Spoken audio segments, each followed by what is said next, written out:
The first thing you need to understand about my wife Marta is that she's always been too good for me. At least, that's what her mother Dolores has been telling everyone for the past 15 years. The second thing you need to understand is that I've always known it, accepted it, and frankly, found it amusing. What I didn't find amusing was discovering that Marta had apparently started believing it too. My name is Alex Holden, and I'm 44 years old with the kind of face that screams, reliable accountant, even though I'm actually a finance director at Morrison& Associates, one of Chicago's premier advertising agencies. I drive a sensible Honda, live in a sensible house in Wilmette, and have what most people would call a sensible marriage to a woman who creates award-winning ad campaigns for luxury cars she'll never own. Or at least, that's what I thought until 3 weeks ago. It started, like most disasters, with something completely ordinary. I was looking for gum in Marta's purse. She always keeps the good stuff, the kind that doesn't taste like chalk, when my fingers found a folded piece of hotel stationery. The Ritz-Carlton. Room service receipt for champagne and strawberries. Charged to room 1247. Date: last Tuesday. The Tuesday when Marta told me she was working late on the Henderson account. The receipt was addressed to J plus M. Now my wife's name is Marta, and my name is Alex. Last time I checked, Alex doesn't start with J. Unless there's some new alphabet I haven't been informed about, which, given my luck lately, wouldn't surprise me. I sat in my kitchen, staring at that receipt like it might spontaneously combust or reveal itself to be an elaborate prank. The champagne alone cost more than I spend on groceries in a week. The strawberries were imported from somewhere that probably requires a passport to visit. Honey? Marta's voice drifted from the living room. Have you seen my phone charger? Check the bedroom, I called back, carefully folding the receipt and slipping it into my wallet. My hands were steady, which surprised me. My voice was normal, which surprised me more. That evening, I watched my wife of 15 years eat Chinese takeout and complain about her coworker Jake Turnbull, the agency's newest creative director and, according to Marta, an arrogant prick who thinks he's God's gift to advertising. Jake Turnbull. J. Funny how things suddenly make sense when you're looking for them to make sense. He's been staying late every night this week, Marta continued, stabbing her lo mein with unnecessary force. Claims he's working on some revolutionary campaign that's going to change everything. Revolutionary my ass. The guy's 38 and still acts like he's in college. I made appropriate listening noises while doing mental math. Jake had been at the agency for 6 months. 6 months ago, Marta started working late more often. 6 months ago, she bought new lingerie that I'd never seen her wear. 6 months ago, she started going to the gym at odd hours and coming home with that particular glow that has nothing to do with cardio. You know what the worst part is? Marta was saying. He's actually talented. I hate admitting that, but his work is good. Really good. It's just his attitude that makes me want to punch him in his perfect teeth. Perfect teeth. Interesting detail to remember about someone you supposedly can't stand. I went to bed that night with my wife curled up next to me, her breathing deep and even, and stared at the ceiling until dawn. 15 years of marriage, and I was lying there, wondering if I knew this woman at all, wondering if she'd ever really known me. The next morning, I called my friend Raj at the agency's IT department. Raj, hypothetically speaking, if someone wanted to check if their spouse was, say, living a double life, what would be the most effective way to do that? Raj has been my friend since college, which means he's seen me through enough disasters to know when I'm serious. There was a long pause. Hypothetically speaking, Alex, I'd say that person should be very careful about what they might find. Sometimes ignorance really is bliss. And if that person had already found something and needed to know more. Another pause. Meet me for lunch. Bring your laptop. That afternoon, Raj taught me things about digital surveillance that probably violate several federal laws. He also taught me that my wife's password for everything, and I mean everything, it was Jake Turnbull 2024. Not our anniversary, not our son Ben's birthday, not even her own birthday. Jake Turnbull 2024. I sat in my car in the agency parking lot, scrolling through months of text messages between my wife and her arrogant prick coworker, and felt something cold and sharp settle in my chest. It wasn't heartbreak exactly, it was more like clarity. The messages started professional enough. Great work on the Peterson campaign. Thanks for staying late to help with the presentation. Normal stuff. Then they got warmer. You're amazing at this. I love working with someone who actually gets it. Still within the realm of professional admiration. Then they got personal. My husband doesn't understand what I do. He thinks advertising is just making pretty pictures. Sometimes I feel like I'm married to my accountant instead of my partner. And then they got explicit. I won't repeat what I read in those messages, partly because I'm a gentleman, and partly because some things, once you've read them, burn themselves into your brain like brands. Let's just say that my wife had a very vivid imagination, and apparently Jake Turnbull was more than happy to help her explore it. The most recent message was from yesterday. Can't wait for our weekend getaway. I told him I'm visiting my sister in Milwaukee. Packed the good champagne. M. My wife doesn't have a sister. I closed the laptop and sat in my car for a long time, watching people walk in and out of the building where I'd worked for 8 years, where I'd met my wife, where I'd thought I was building something resembling a life. Then I started laughing. Not the bitter, broken laughter of a man whose world is falling apart. The genuine, surprised laughter of someone who's just realized he's been playing chess while everyone else has been playing checkers. Because here's the thing about being underestimated your entire life. People tend to forget that you're still in the game. I spent the weekend playing the perfect husband. I made coffee, asked about Marta's day, helped our 15-year-old son Ben with his math homework, and watched Netflix with my wife, curled up against my shoulder, like we were still the couple in our wedding photos, all while planning her destruction. Monday morning, Marta kissed me goodbye and reminded me she'd be late because of the Henderson presentation. I wished her luck and told her I'd see her tonight. Then I called in sick and spent the day becoming an expert in my wife's secret life. The first thing I learned is that adultery makes people sloppy. Marta had been documenting her affair like she was writing a romance novel. Photos, videos, restaurant receipts, hotel bookings, all saved in a folder on her laptop labeled Inspiration. Either she thought I was too stupid to find it, or she wanted to get caught. The second thing I learned is that Jake Turnbull is exactly as arrogant as Marta claimed, just not in the way she'd been complaining about. In a video dated 2 weeks ago, filmed in what looked like the Ritz-Carlton suite from the receipt, Jake was explaining to my wife how he planned to revolutionize the industry once he got his big break. Apparently, that big break involved stealing client lists from Morrison and Associates and starting his own agency, with my wife as his partner, using money from our joint accounts as startup capital. Your husband won't even notice, Jake said in the video, his arm around Marta's shoulders as she giggled like a teenager. Guys like that, they're so focused on their spreadsheets, they miss the big picture. By the time he figures out what happened, we'll be running our own shop and he'll still be counting someone else's money. The third thing I learned is that my wife had been sharing details about our marriage with her friends in a group chat called Wine and Wine. Details that ranged from embarrassing to humiliating to downright vicious.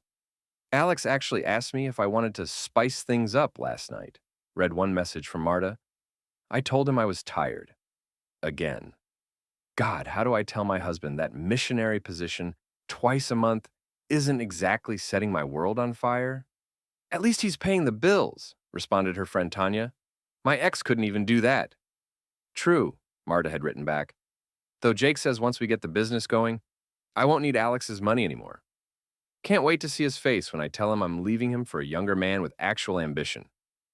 The messages went on like that for months.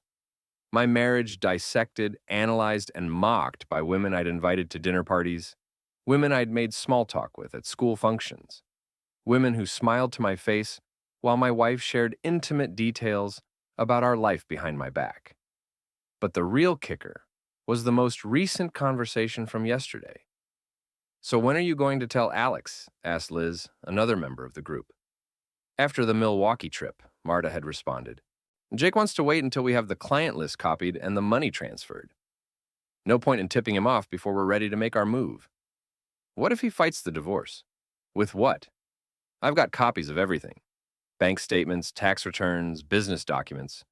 Jake's lawyer friend says if I can prove Alex has been hiding assets or cheating on his taxes, I can get way more than the prenup allows.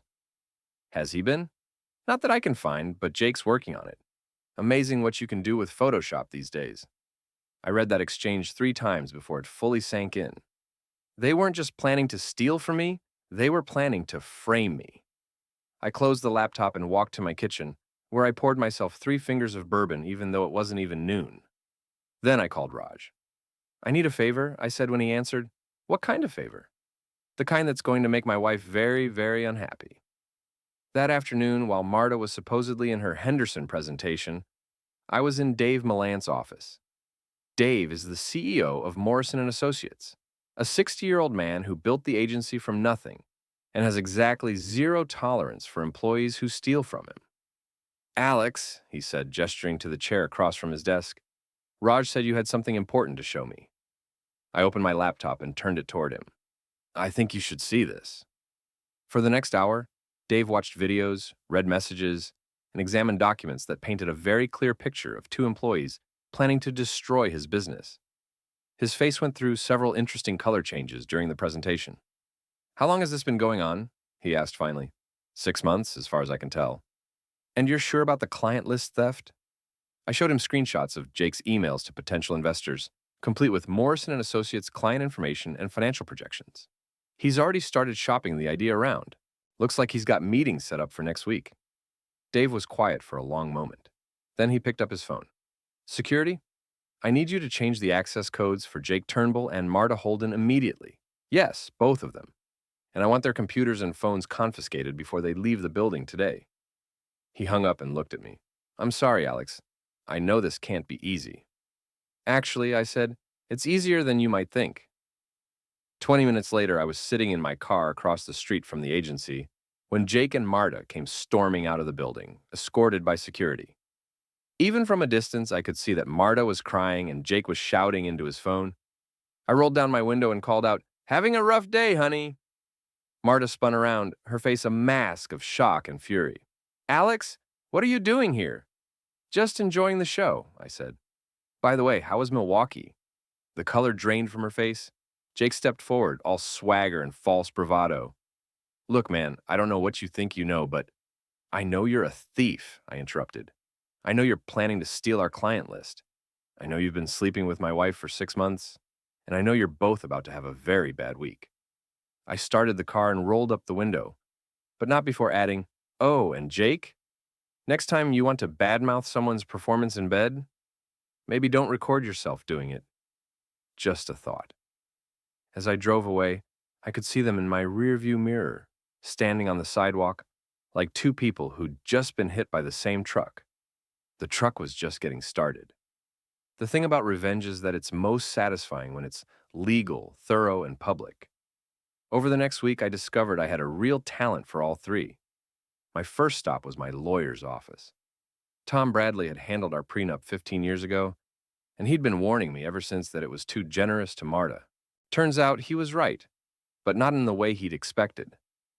The prenup is actually quite favorable to you, Tom explained, spreading the documents across his desk, especially given what you've shown me here. Adultery voids most of her claims to joint assets, and the evidence of planned theft makes this a slam dunk. What about the house? Yours. It was purchased before the marriage with your money. She gets her personal belongings and whatever was in her individual accounts before you froze the joint ones. I'd frozen our joint accounts that morning. All of them. Marta was probably discovering that right about now. What's my next move, I'll say, I asked. Tom smiled. It wasn't a nice smile. We destroy her credibility before she has a chance to destroy yours. That evening, I was making dinner when Marta came home. She looked like she'd been crying for hours, which, given the day she'd had, was probably accurate. Alex, we need to talk.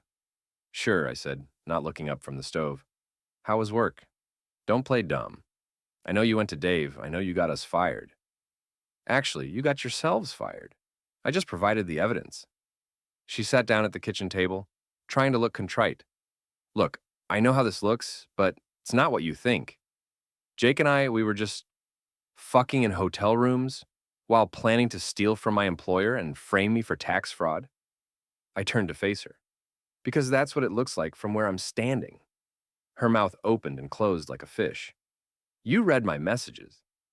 I read everything, Marta. The texts, the emails, the group chat, where you and your friends spent months making fun of our marriage. The videos where your boyfriend explained how stupid I am. The bank records showing you've been moving money around for weeks. I walked over to the table and sat down across from her. The question is, what do we do now? Alex, please. I know I made mistakes, but we can work through this. I love you. No, you don't. You love my paycheck and my health insurance and the fact that I never asked too many questions. But you don't love me, and honestly, I'm not sure you ever did. She started crying again. That's not true. Marta, 3 days ago, you told your friends you couldn't wait to see my face when you left me for a younger man. Yesterday, you were planning to accuse me of financial crimes, to get out of our prenup. This morning, you tried to drain our joint accounts before I froze them. So forgive me if I'm not buying the loving wife act. What do you want from me? I pulled out a folder and slid it across the table. Divorce papers. You can sign them now, or you can sign them later, after I've shared your little video collection with everyone we know. Your choice. She opened the folder and her face went white. This is ridiculous. I'm not signing away everything. You're not signing away everything. You're signing away what you never had a right to in the first place. The prenup was very clear about adultery. I'll fight this. With what lawyer? You're unemployed, remember? And once I'm done, you'll be unemployable too. She slammed the folder shut. You bastard. Probably. But I'm a bastard who pays attention to details. Like the fact that you've been using company resources for personal business. Or that Jake's been padding his expense reports. Or that you both lied on your employment applications. I stood up and walked back to the stove. Dinner's ready. You can eat here tonight, but tomorrow you're staying somewhere else. I've already talked to Ben about it. You told our son? I told our son that his mother made some bad choices, and we're getting divorced. He's 15, Marta, not 5. He figured out something was wrong months ago. The next morning, Marta was gone. She'd taken some clothes and her car, leaving behind a note saying she was staying with Tanya and would be in touch through her lawyer. She didn't have a lawyer yet, but she'd need one soon. That afternoon, I had lunch with my friend Mike from the Tribune. Mike covers local business news, and he was very interested in the story of 2 advertising executives who'd been fired for planning to steal client lists and start a competing agency. This is good stuff, Alex, Mike said, scrolling through the documents I'd provided. Corporate espionage, adultery, fraud. My editor's going to love this. Just make sure you get the facts right. Oh, I will. Especially the part about them using company computers to plan the whole thing. That's going to make some great headlines. The story ran the next day. By noon, it had been picked up by 3 other local papers and 2 advertising industry websites. By evening, it was trending on social media. My phone started ringing around 6 o'clock. Alex, it's Dave. I just wanted to thank you again for bringing this to my attention. We could have lost millions if they'd succeeded. Just glad I could help. There's something else. The board met this afternoon, and we'd like to offer you a promotion. Senior Vice President of Finance. Significant raise, better benefits, and your own parking spot. I smiled. I accept. An hour later, Raj called. Dude, have you seen Jake's Facebook page? No, why? He's having a complete meltdown. Posted a 15-minute video calling you a jealous husband who can't handle his wife being with a real man. It's gone viral, but not in the way he wanted. I pulled up the video on my laptop. Jake was clearly drunk, sitting in what looked like a cheap motel room, ranting about how I'd destroyed 2 innocent people because I was threatened by superior talent. The comments section was brutal. Person after person pointing out that innocent people don't usually get fired for theft and fraud. Several people had already identified him and were sharing the news articles about his termination. This is beautiful, I told Raj. He's destroying himself better than I ever could. But I wasn't done yet. The next evening, I was at Ben's basketball game when I saw Tanya, Liz, and the rest of Marta's friend group sitting in the bleachers. They were whispering among themselves and shooting glances in my direction. During halftime, Tanya approached me. Alex, I just wanted to say how sorry we are about everything. Are you sorry that it happened or sorry that you got caught? She looked confused. What do you mean? I pulled out my phone and showed her screenshots of the group chat. I mean, I know exactly what you all said about me and my marriage. I know you encouraged Marta's affair. I know you helped her plan to leave me. The blood drained from her face. Alex, we were just being supportive friends. Supportive friends don't help someone commit adultery and fraud, Tanya. They don't spend months mocking someone's marriage behind their back. They don't encourage someone to destroy their family. By now, several other parents had stopped their conversations to listen. I didn't lower my voice. But here's the thing, I continued. I'm not angry with you. I'm actually grateful. Because now I know exactly who my real friends are and who the snakes are. Tanya tried to speak, but I held up my hand. Save it. Just remember, when you're gossiping about the next person's marriage, that sometimes the husband is paying attention. Sometimes he's smarter than you think. And sometimes he fights back. I walked away, leaving Tanya standing there with half the gymnasium staring at her. The game ended with Ben's team winning by 12 points. As we walked to the car, my son looked up at me. Dad, are you okay? You seem different lately. I put my arm around his shoulders. I'm better than okay, kiddo. I'm finally awake. 2 weeks after the newspaper story broke, Jake Turnbull made his first mistake. He tried to fight back. I was at the gym early Saturday morning, working through my usual routine. When he appeared beside the bench press, like a bad omen in designer workout clothes he probably couldn't afford anymore. We need to talk, he said. I finished my set and sat up, toweling off my face. Do we? I thought the newspaper articles covered everything pretty thoroughly. You destroyed my career. Actually, you destroyed your career when you decided to steal from your employer and sleep with his wife. I just documented it. Jake's face was flushed, whether from anger or embarrassment, I couldn't tell. Probably both. You think you're so smart, don't you? The clever husband who outsmarted everyone. I think I'm a man who paid attention to details. You should try it sometime. Marta never loved you. I stood up, noting that I had about 3 inches and 20 pounds on him. Funny how I'd never noticed that before. I know. That seemed to deflate him a little. She told me you were boring. Said you had no ambition, no passion. She was probably right. Then why are you fighting so hard to keep her? I almost laughed. Jake, I'm not fighting to keep her. I'm fighting to make sure she doesn't take half my life's work when she leaves. There's a difference. The prenup won't hold up in court. Want to bet? He stepped closer, trying to intimidate me. You have no idea what you're dealing with. Marta and I, we're not going away quietly. Is that a threat? It's a promise. I looked around the gym, noting the security cameras in every corner, the dozen other people working out within earshot. Jake, let me give you some free advice. When you're planning to threaten someone, maybe don't do it in a public place with multiple witnesses and video surveillance. His face went pale as he realized what he'd just done. Also, I continued, if you're going to threaten someone, you should probably make sure you can follow through. Because right now, you're unemployed, living in a motel, and facing potential criminal charges for corporate espionage. I'm getting promoted, living in my own house, and have a very good lawyer. So ask yourself, who do you think the police are going to believe? Jake opened his mouth to respond, but I held up my hand. Actually, don't answer that. Just think about it while you're looking for your next job. Oh, wait, that's going to be difficult, isn't it? Given that your professional reputation is now roughly equivalent to a dumpster fire.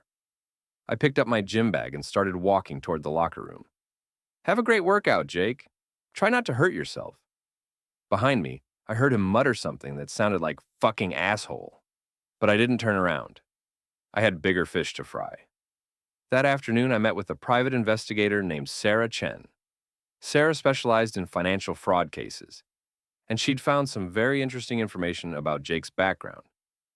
Your boy Jake has been playing this game for a while, she said. sliding a folder across the table. 3 previous jobs, 3 different cities, same pattern each time. Gets hired, identifies a married female colleague with access to money or clients, seduces her, convinces her to help him steal something, then disappears when things get messy. I opened the folder and started reading. Jesus, how did he pass a background check? He's good at covering his tracks, changes his name slightly each time, uses different references, moves far enough away that no one thinks to look. But he got sloppy this time. How so? He used the same social security number for a credit application that he used in Denver 3 years ago. The woman there, Patricia Williams, she's been looking for him ever since he cleaned out her savings account. I studied the photographs in the file. Jake with different women in different cities, always the same pattern, always the same confident smile. What happened to the women? Patricia lost her house. Linda in Phoenix lost her job and her marriage. Jennifer in Seattle is still paying off the credit cards he maxed out in her name. I felt something cold settle in my stomach. He's done this before, multiple times. And he would have done it to your wife too, once he got what he wanted. Guys like Jake don't change, Alex. They just find new victims. That evening, I called Marta. She was still staying with Tanya, and she sounded tired when she answered. What do you want, Alex? I want to show you something. Can you meet me for coffee tomorrow? I don't think that's a good idea. Marta, this is about Jake. There are things you need to know. There was a long pause. What kind of things? The kind that might save you from making an even bigger mistake than you already have. We met the next morning at a Starbucks near Tanya's apartment. Marta looked terrible. Dark circles under her eyes, her hair pulled back in a messy ponytail, wearing clothes that looked like she'd slept in them.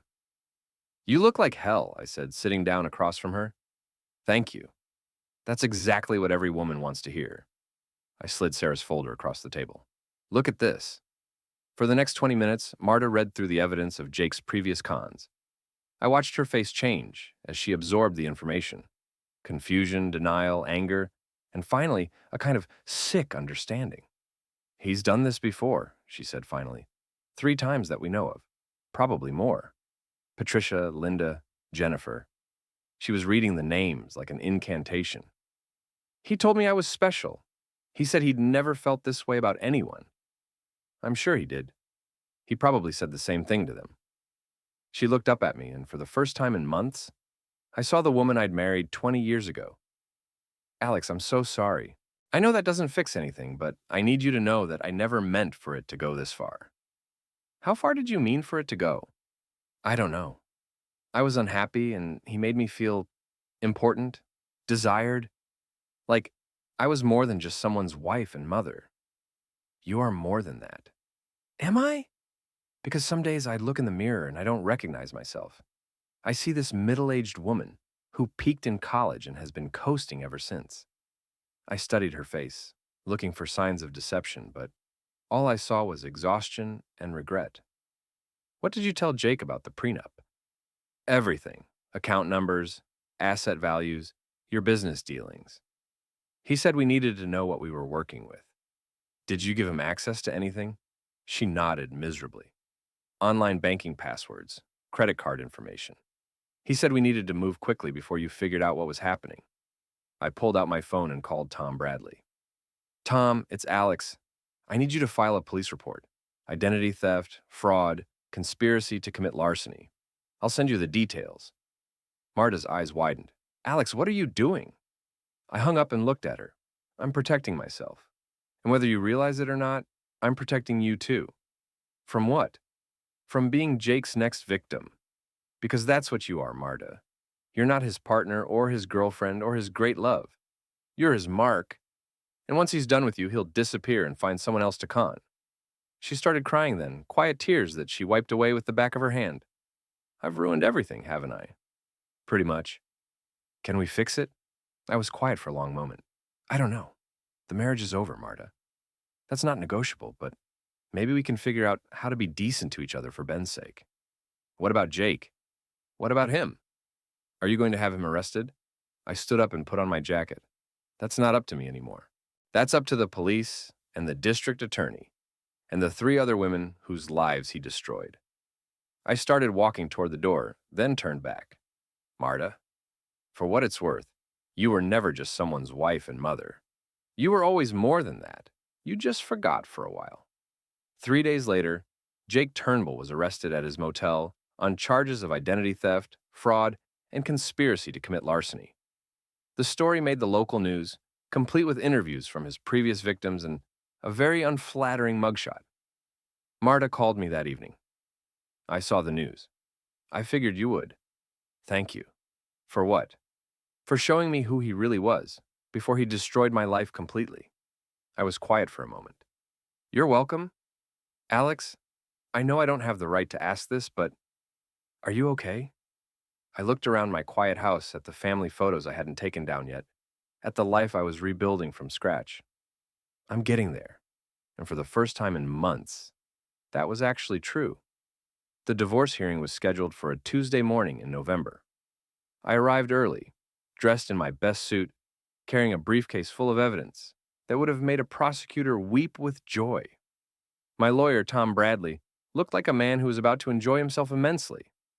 Marta arrived 15 minutes late with a public defender who looked like he'd graduated law school the previous week. She'd lost weight over the past month, and her clothes hung loose on her frame. Jake's arrest had made the rounds on social media, and the story of the serial con artist and his latest victim had not been kind to my wife's reputation. All rise for the Honorable Judge Patricia Morrison.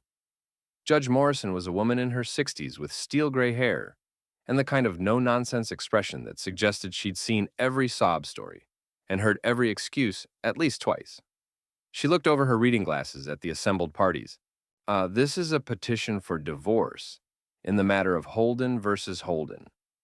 Mr. Bradley, you're representing the petitioner? Yes, Your Honor. And Mr. Stevens, you're representing the respondent? The young public defender stood up nervously. Yes, Your Honor. Very well. Mr. Bradley, present your case. For the next hour, Tom methodically destroyed any claim Marta might have had to our joint assets. He presented evidence of adultery, fraud, conspiracy to commit theft, and violation of the prenuptial agreement. He showed the judge text messages, videos, financial records, and witness statements. The public defender tried to object a few times, but Judge Morrison overruled him each time. Bye.